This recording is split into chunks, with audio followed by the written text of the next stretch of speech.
Let's talk about doing some self-care at home using a pelvic wand for your pelvic floor muscles. If you have pain or tension into your pelvic floor muscles, this might be a great little tool for you.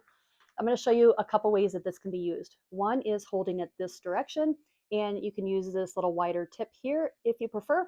And what can be done is it can be used right at the vaginal opening to get around those superficial muscles, meaning right at the entrance. So if you have had pain with intercourse, for instance, imagine that this is the vaginal opening. If we insert here, then we can use it to very gently stretch into those tissues around the entrance.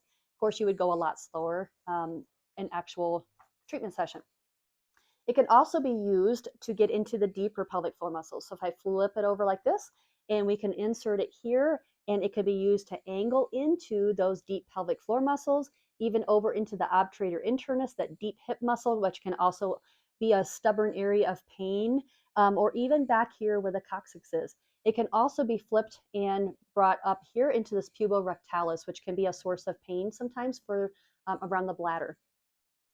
If this interests you and you're really wondering how you can get started, maybe you have some pelvic floor pain, pain with intercourse, scarring after childbirth, or even after surgery, please reach out to the Healing Spot. We'd love to book you in for a discovery session and get all of your questions answered.